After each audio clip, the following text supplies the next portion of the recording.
사무엘상 7장 3절부터인데 제가 먼저 봉독을 하겠습니다.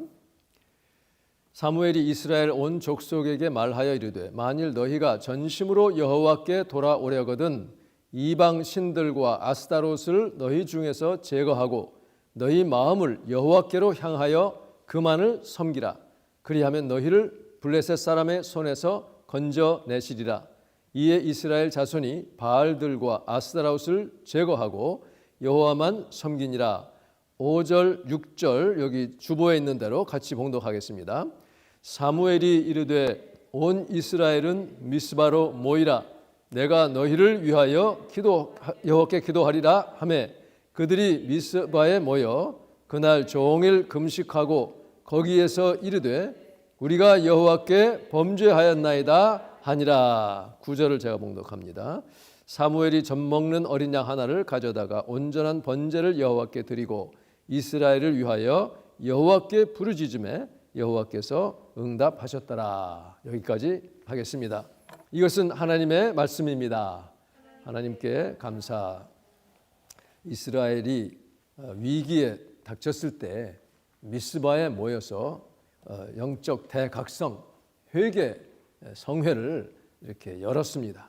그랬을 때에 하나님이 역사하셔서 이스라엘의 부흥을 허락하시고 위기에서 건져주시는 놀라운 역사가 있었습니다. 지금도 하나님은 살아계셔서 그렇게 역사하실 줄 우리는 분명히 믿습니다. 그래서 오늘 말씀의 제목은 에스벨이 부흥과 하나님의 역사. 제가 2주 전에 잠시 언급을 했었는데 그 다음 주에 뭔가 좀 좋지 않은 그런 소식이 들려오고 저도 아침에 나오려고 하는데 제 아내가 이걸 좀 보라고 한국에 있는 어느 교회 목사님이 심히 이것을 비판하면서 동성애자가 찬양 인도한 것 이런 것 때문에 자기는 절대로 이것을 인정할 수 없다 이렇게 한 것을 보고 이걸 그 한 가지만 가지고 함부로 말할 수도 없고 하기 때문에 그날은 얘기를 하지 않았습니다. 우리 김진호 목사님도 그런 소식을 들으시고 또 이렇게 말씀하셨고요.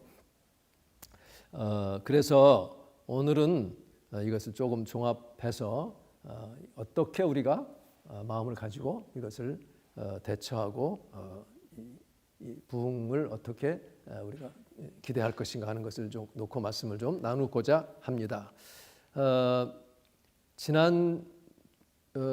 지지난주 그때 말씀할 때 이 부흥의 요건을 3가지로 제가 말씀을 드렸죠. 죄의 고백, 회개죠, confession. 그 다음에 또 안 믿는 사람들이 예수님께 돌아오는 conversion 있어야 되고, 그리고 이런 일로 인해서 본인 자신뿐 아니라 그 사회가 깨끗해지는 정결케 되는 consecration을 말씀했습니다. 근데 이 confession, 이 죄의 고백이 일어나기 위해서는 그 앞에 선행되는 것이 conviction이에요. 성령께서 죄를 깨닫게 해주시는 것. 이거 죄다. 나는 죄지었다 하는 것을 깨닫게 하는 그런 역사입니다. 이스라엘 백성들이 자기들이 지금 우상 섬긴 거, 사사시대가 끝나고 지금 이제 사무엘 시대에 들어가잖아요. 그동안에 얼마나 많은 우상을 섬겨가지고 그렇게 고통당하고 어려웠던 일들을 다 회개하는 그런 역사가 있었죠. 그때 하나님의 역사가 크게 일어났습니다. 그런데 지난 주일 3월 5일 주일에 길포드 인디애나, 그러니까 그 부흥이 일어났던 그곳과 가까운 곳입니다. 그 켄터키 거기와 가까운 1시간 반쯤 거리에 있는 All Saints Parish라는 캐톨릭 교회예요. 거기 조나탄 마이어 신부가 지난 주일에 설교한 것이 동영상에 올라왔습니다. 이제 에즈벨을 이렇게 하면서 같이 연결해서 나온 동영상이 있기에 흥미가 있어서 한번 보았어요.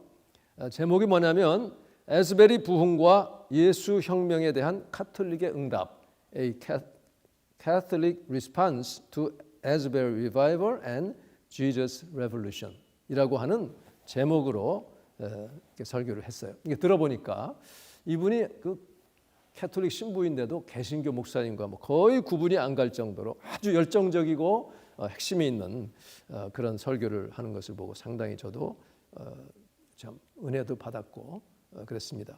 이제 이 캐톨릭 사람들은 그 설교를 호밀리라고 해요. 호밀리. 우리는 보통 서머니라고 하죠. 비슷한 뜻인데 어쨌든 지난 주일이 변모 주일이었어요. 트랜스피그레이션 선데이. 예수님이 변화산에 올라가 가지고 모습이 변형되고 모세와 엘리야와 이렇게 대화를 나눈 그 변화된 그것을 기념하는 주일이었는데 이 세 명의 제자를 데리고 우리가 보통 다볼산이라고 이렇게 생각되는 그 산에 올라가셔서 가지고 영광스러운 모습으로 변화됐잖아요. 마태복음 17장.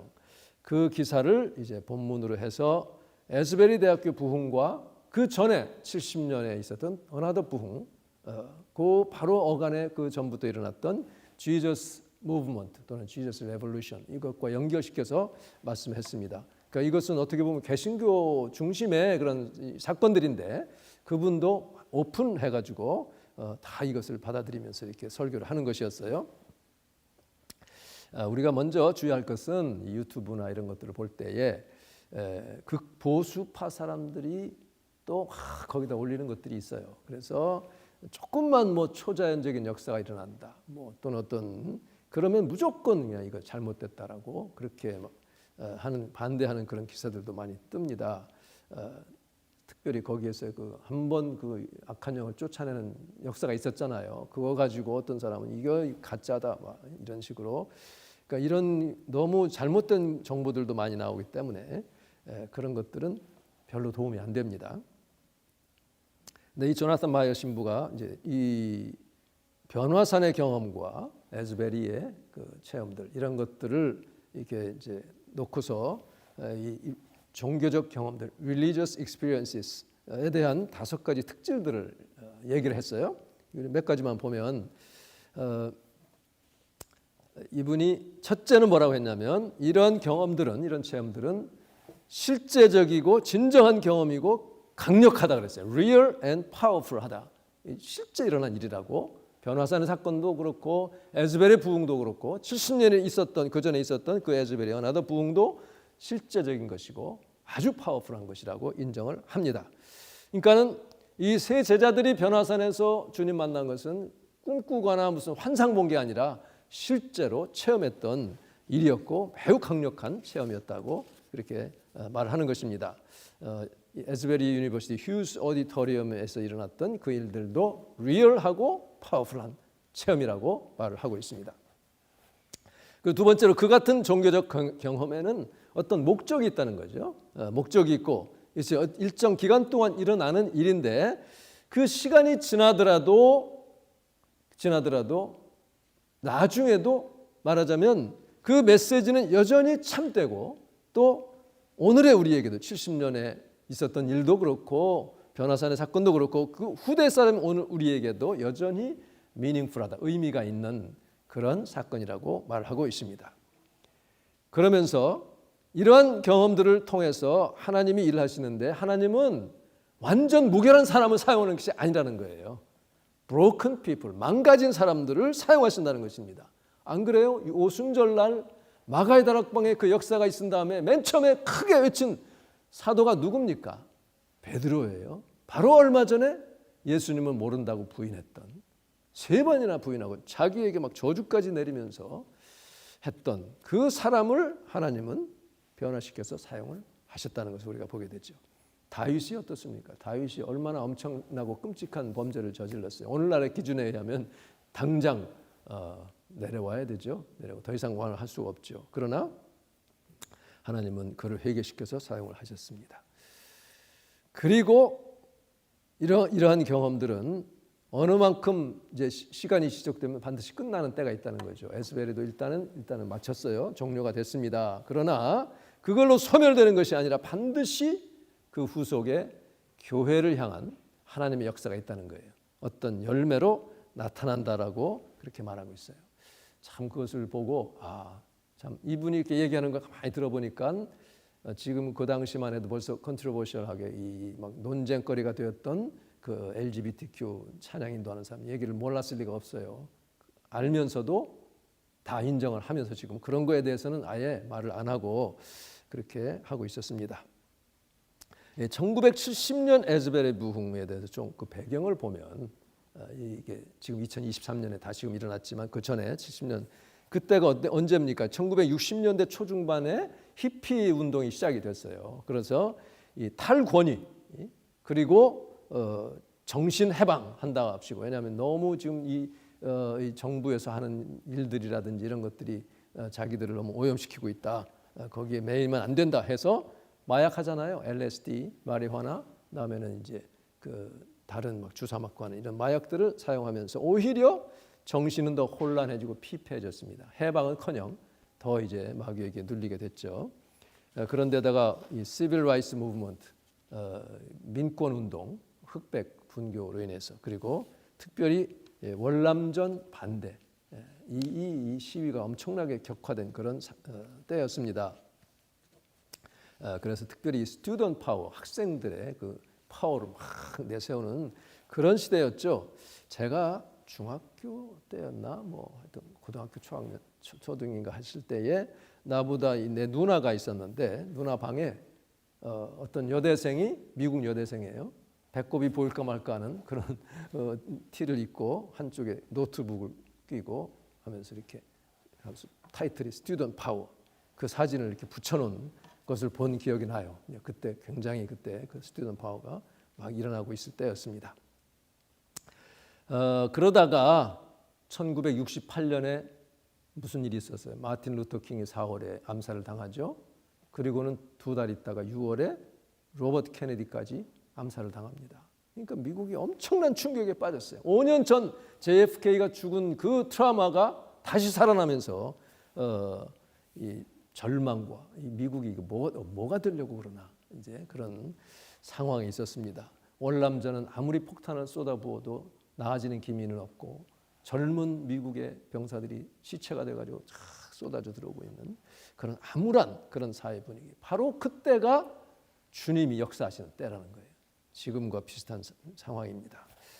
그때 1970년에 에즈베리 대학교에 부흥이 일어났습니다. 지난번에 말씀드린 대로 그때 한 140여 시간, 제가 180몇 시간을 잘못 말했는데 어쨌든 기도와 찬양이 밤낮으로 계속되었고, 그 부흥이 그 무렵에 이제 그런 히피 운동과 뭐 마약과 반전 운동, 스튜던트 파워 혼란의 와중에 지저스 무브먼트가 일어났어요. 그래서 지저스 레볼루션이라고도 하고, 지금 그 지저스 레볼루션 영화가 금년에 제작돼 가지고 지금 극장에 상영되고 있습니다. 예. 그런데 그 지저스 무브먼트로 척 스미스 목사님이 1965년에 캘리포니아 코스타메사에 캘버리 채플을 세웠습니다. 제가 90년대 중반에 거기를 한번 갔어요. 가서 예배를 드렸습니다. 근데 사람들이 다 못 앉으니까 야외에, 거기는 날씨가 좋잖아요, 캘리포니아. 야외에 의자를 잔뜩 놓고 스피커, TV 이렇게 놓고 그렇게 예배를 드리는 것을 봤습니다. 그 목사님의 설교도 아주 정말 영어로 solid해요. 그 복음을 제대로 이렇게 제시를 하고 있었습니다. 근데 그 척 스미스 목사님, 지금은 이제 천국에 가셨지만, 그때 지저스 무브먼트에 같이 했던 라니 프리스비라는 분과 그 두 분의 제자가 바로 지금도 살아있는 그렉 로리 목사님입니다.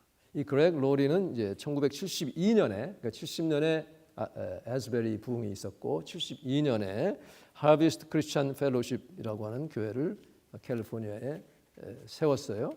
지금은 이분이 71세가 되는 이제 분인데, 제가 이분 설교를 90년대에 운전하다가 이렇게 들었어요. 들었는데 참 아주 목소리도 카랑카랑하고 굉장히 메시지가 아주 힘있고 좋았습니다. 나중에 이제 라디오로 듣다가 운전하면서 TV로 보니까 이분이 뒷머리 이렇게 쫑검했습니다. 뭐라 그래요? 그래서 야, 저 젊은 사람들이 참 좋아하겠구나, 그런 생각을 했어요. 메시지가 확실하고, 그 예배 끝나면은 예수 믿는 사람 나오라고 큰 이제 집회를 하고 있으니까 그렇게 예수를 믿도록 독려를 하는 것을 제가 봤습니다. 오늘의 상황 지금 역시 불안하고, 그렇죠. 좌절과 특별히 또 팬데믹으로 그동안 막혀 있다가 그것이 지금 이제 막 열려가지고 아직 트라우마에서 벗어나지 못한 그런 상태. 국내외적인 상황, 경제적인 또 러시아가 우크라이나 침공하고 굉장히 어려운 그런 상황이잖아요. 그런데다가 또 홍수가 나죠, 산불이 일어나죠, 뭐랄까요, 그 기상 이변으로 일어나는 여러 가지 현상들, 이 불안이 아직 끊이지 않는 그런 상황 속에서 하나님이 다시금 지금 부흥을 붙여주신 것이 바로 지금 에스베리의 부흥입니다. 많은 사람이 거기서 회개가 일어났고 자유함을 누렸고 서로 또 고백하면서 화해하고 미워했던 거, 반목했던 거를 막 화해하는 그런 역사가 일어났어요.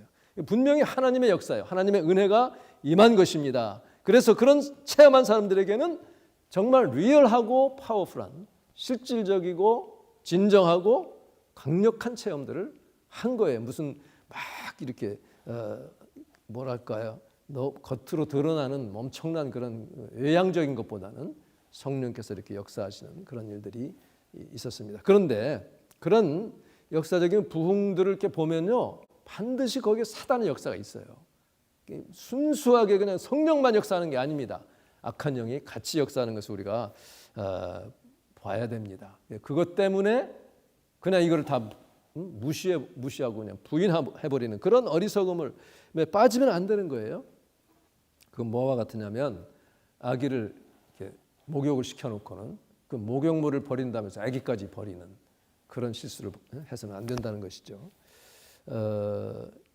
바로 그 무렵에 이제 커다란 논쟁거리 사건이 일어났죠. 에즈베리 부흥 현장에서 찬양을 인도하는 그 신학생, 그 학교, 그 에즈베리 대학교를 나오고 이제 아마 그 학교와는 별도의 신학교가 있는데 가까운 곳에 거기 이제 MDiv 3학년 엘라이자 드레이크라는 학생이 그 사람은 스스로 자기는 셀리브트 게이 크리스찬이다. 그러니까 독신주의 동성애 크리스찬인 것을 천명을 한 상태였습니다. 그것이 이제 알려지면서 이것이 이제 문제가 이제 일어났는데요. 이것을 놓고 제가 그래서 여러 가지로 살펴봤어요. 그러니까 그 드레이크 이 학생은 뭐 자기가 뭐 회개할 생각은 없는 거예요. 지금으로서는 다 인정받기를 원하고 또 Theology in the Law라고 하는 프로그램에 이렇게 대담 프로그램에 나와가지고 이제 이렇게 얘기하는 그런 것을 다 봤어요. 근데 우리가 이 크리스찬으로서 몇 가지 반응을 할 수 있습니다. 하나는 정말 이거 마귀 역사다, 전면 부정하는 몇몇 사람들처럼 거기 가까이 가지 말라 이렇게 하는 사람도 있어요. 또 반대로 그러면 어떠냐, 다 똑같아, 괜찮다 뭐 이렇게 하는 사람들도 있습니다. 아니면 좀 두고 보자, 뭐 잘 되나 안 되나 어떻게 되어가는지 하고 관망만 하는 그런 경우도 있을 수 있습니다.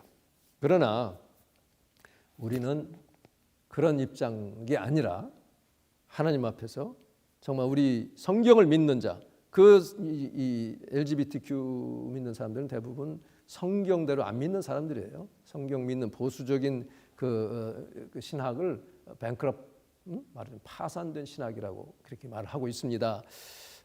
그런데 그런 사람을 우리가 쉽게 정죄해서는 안 됩니다. 이게 참 굉장히 지금 아주 델리키트하면서도 까다로우면서도 우리가 반드시 지켜야 되는 그런 원칙이 있어요. 쉽게 정죄하면 안 돼요. 이걸 우리가 알아야 돼요. 분명히 에즈베리 그 부흥은 하나님이 하신 거예요. 하나님이 역사하신 겁니다. 많은 회개가 일어났고 복음이 선포됐고 또 예수 믿는 사람들이 생겨났다는 것을 우리가 알아야 됩니다. 이 성령의 역사하신 부흥의 역사까지 외면하는 것은 어리석은 일입니다. 하나님이 주시는 선물을 안 받겠다고 손살에 치면서 우기는 것과 같은 것입니다. 그 사람 회개하기 전에 안 된다. 하기 전에 나 자신부터 회개해야 돼요. 나 자신부터 잘못된 것을 하나님 앞에 회개해야 됩니다. 그리고 그런 사람들을 미워하면 안 돼요. 성령께서 지금 그 학교 안에도 얼마나 갈등과 긴장이 있었겠어요. 그 동성애 때문에 지금 뭐 전 세계가 들끓고 있는데 미국 사회도 그렇잖아요. 그런 상황에서 그 학교는 동성애 반대하는 학교입니다. 그렇지만 이거 뭐 그렇다고 학칙대로 막 그렇게 막 색출해서 막 뽑아내고 지금 그렇게 할 수는 없는 상황이에요. 그렇게 하는 것도 도움도 안 되고요. 예수님이 세리들과 죄인들의 친구라고 그랬죠. 거기에는 세리와 창기들이 있었습니다. 그런데 이런 그 당시에 말하자면 그 아웃캐스트들의 구계자들, 말하자면 쫓겨난 사람들, 그런 사람들과 친분 관계를 맺으셨어요. 그럼 그걸 보고 예수님을 전면 부인할 수 있나요? 아닙니다. 그렇게 해서는 안 됩니다. 지금 그 학교의 그 LGBTQ 사람들이 많은 그 학교 동급생들에게 또 교회에서 비아냥거림을 당하고 왕따를 당하고 이렇게 미움받고 그런 마음의 아픔들이 있어요. 우리 그리스도인들이 참 조심해야 되는 것이, 우리는 그것을 인정하지 않지만 그 사람을 그렇게 미워하거나 왕따시켜가지고 막 이렇게 하면 안 되는 겁니다. 그러면 오히려 역효과가 나요. 그러니까 그 사람들은 자기들끼리 더 뭉치고 말하자면 이렇게 전도받기를 거부하고 그렇게 되는 것입니다. 그것만 죄인가요? 다 죄인이에요. 우리 다 죄인입니다. 말하자면 게이가 아니라고 해서 깨끗한 사람이냐? 그렇지 않습니다. 거기 찬양 인도하는 사람들 중에 그렇지 않은 사람이 정결하고 깨끗해서 인도합니까? 주님 앞에 다 죄인입니다. 그런데 이제 문제는 뭐냐면 그 동성애자들은 이건 죄가 아니라고 고집하는 게 문제죠. 그리고 그거 가지고 지금 기존의 교회를 핍박하는 것이 문제입니다. 우린 그걸 분명히 알고 있어야 돼요. 그런데 우리가 이 하나님의 역사하실 때에 이 동성애 문제에 너무 집착해가지고 거기에 함몰되면 안 됩니다. 이게 마귀의 전략이에요. 그것 때문에 주님의 역사까지도 막 안 받으려고 하고 부정하고 이렇게 되는 것은 이건 하나님이 기뻐하시는 것이 아니고 오히려 마귀가 기뻐하는 것을 우리가 알아야 됩니다. 그 에즈벨의 부흥 과정을 가만히 이렇게 지켜보니까요, 그런 동성애 문제는 이렇게 전면에 나오지 않아요. 그러니까 뭐 집회에서 퀴어 퍼레이드를 뭐 했다든가, 누가 마이크를 잡고 이제 우리를 인정해달라 막 이렇게 외쳤다든가, 그런 일은 없었습니다. 그런 일은 없었고요. 오히려 그 학생들 중에 자기가 동성애자를 호모포비아, 증오하고 막 접근하지 않으려 했던, 그러니까 동성애 같은 학우를 미워했던 것을 하나님 앞에 회개하고 고백하고 하니까 막 같이 울면서 이렇게 서로 용서하는, 화해되는 그런 역사들이 있었더라고 보고가 되고 있습니다. 그래서 많은 치유가 일어났다고 합니다. 그래서 저도 처음에는 그런 이야기를 들었을 때 화가 났었죠. 어떻게 이런 일이 있나 했는데, 가만히 이렇게 말씀과 이렇게 하면서 이렇게 생각을 해보고 묵상을 해보니까 그 영혼을 미워해서는 안 되는 거예요. 그 영혼을 사랑해야 됩니다. 사랑해야 하나님이 역사하셔서 돌아올 기회가 더 넓어지는 것이지, 우리가 이렇게 딱 밀어내고 미워하면 그러면 오히려 돌아올 기회가 더 없어지는 것을 우리가 알아야 됩니다. 이렇게 그냥 팔짱 끼고 어디 회개 하나하나 좀 두고 보자, 그런 마음을 나를 향해서 내가 회개하고 내가 주님 앞에 용서함 받는 이것이 더 주님이 원하시는 것인지도 모릅니다. 여러분, 이 극단적인 보수주의자들의 큰 맹점, 이것이 바로 죄가 바로 그거예요. 막 정죄하죠. 뭐든지 정죄. 조금만 이상하면 막 다 그냥 칼로 칩니다. 자기들은 최고의 신학을 가지고 있고 가장 의롭고 가장 정확하고 그렇다고 하다 보면 이게 바리새인으로 되는 거예요. 잘못하면. 이거 굉장히 조심해야 됩니다. 아무나 갖다 막 지옥에 보내잖아요. 자기가 하나님인 것처럼. 이 극단적인 보수주의자들이 큰 맹점입니다. 예수님이 죄까지 용인하신 것이 아니에요. 그러나 죄인은 정말 사랑하셨습니다. 지금 우리가 예를 들어서 동성애 반대하는 막 퍼레이드를 하고 거기 가가지고 막 밀어붙이고 그런다고 변화되지 않습니다. 우리 힘과 노력으로 영적 갱신이 일어나는 것이 아니에요. 그것은 거룩하시고 전능하신 하나님께 맡기고 우리는 기도해야 되는 것입니다. 그리고 그런 사람들까지도 품고 사랑해야 돼요. 어떤 청년이 몇 년 전에 동성애자가 우리 교회에 오면 그거 어떻게 해요? 하고 실제적인 걱정이 될 수 있죠. 우리 교회는 어떻게 해야 됩니까? 그래서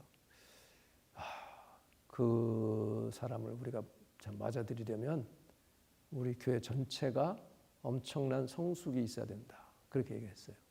보통의 마음 가지고는 이거 힘들어요. 굉장히 영적으로 성숙되고 받아주고 포용하면서 사랑해주는 그게 있어야, 그래야 하나님이 그 사람에게 변화될 수 있는 기회를 주신다는 것을 우리가 알아야 됩니다. 이 세상의 동성애자 한꺼번에 하나님이 딱 쓸어버리겠다, 그런 예언한 몇몇 목회자들이 있었습니다. 유명한 부흥사예요, 미국에. 어느 날 갑자기 다 한다. 그리고 지금 일어난 재앙들이 동성애자들 때문이다, 이렇게. 어디 그런가요? 그 사람들도 죄지만 그 밖에 얼마나 죄가 많습니까? 예수님이 그랬어요. 너희도 회개하지 않으면 저 실로암 망대 무너졌을 때 죽은 사람들처럼 너희도 이같이 망하리라, 이렇게 말씀하셨습니다. 우리가 간절히 바라기는 하나님의 성령이 강하게 임하셔서 참 그런 사람들도 회개하고 돌아오기를 기도합니다. 100% 다 돌아오기를 기대하는 것은 좀 그렇습니다. 그렇죠. 그럼 올말에도 정말 건질 수 있기를 참 원합니다. 미스바 대부흥 집회 때 정말 회개를 하니, 그리고 하나님께 기도하고 진정한 그 제사를 하나님께 예배를 드리니 하나님이 친히 역사하셔서 쳐들어오던 블레셋을 우박으로 치셨잖아요. 완전히 하나님이 초자연적인 역사로 보호를 해주셨어요. 우리 그리스도인들, 여러분의 가정도, 개인의 삶도, 우리 교회도, 미국도 정말 회개의 역사, 하나님의 역사가 일어나가지고 큰 재앙에서 우리를 면케해 주시고 많은 사람들이 주님께 돌아오는 그런 역사가 있기를 간절히 소원합니다. 하나님은 불완전하고 부족하고 죄 많은 사람이라도 주님은 그들을 변화시켜서 들어서 사용하십니다. 그리고 또 돌이킬 기회도 주시는 것입니다. 자, 못다한 말씀은 다음에 또 기회가 있으면 하겠고요. 요엘서에 보면 너희는 옷을 찢지 말고 너희 마음을 찢고 여호와께로 돌아오라, 그렇게 말씀하고 있습니다. 그는 은혜로우시고 자비로우시고 노하기를 더디하시며 인애가 크셔서 뜻을 돌이켜 재앙을 내리지 아니하시리라. 지금 주님의 그 은혜 정말 필요한 때입니다. 하나님의 역사가 임해야 되는 그런 때입니다. 주의 몸된 교회에도, 이 뉴욕 지역에도 그런 은혜가 있기를, 여러분의 가정에도 심령에도 그런 하나님의 역사가 임하기를 간절히 소원합니다. 그런 은혜가 있기를 주님의 이름으로 축복합니다. 기도하겠습니다. 거룩하신 하나님, 은혜를 감사합니다. 주님, 우리는 부족하고 연약합니다. 주 앞에 나세울 수 없는 죄인임을 고백합니다. 주여, 주님께 모든 것을 맡기며 간절히 사모하는 우리 심령을 주님 굽어 살펴주시고 하나님 새로운 생명의 부흥의 역사를 일으켜 주시옵소서. 주여, 우리 마음이 회개하게 도와주시고 이 나라가 회개하게 도와주시고 아버지, 먼저 그리스도인들이 회개하여 하나님의 내려주시는 큰 은혜와 부흥을 체험하는 귀한 은총을 허락하여 주시옵소서. 예수님의 이름으로 기도하옵나이다. 아멘.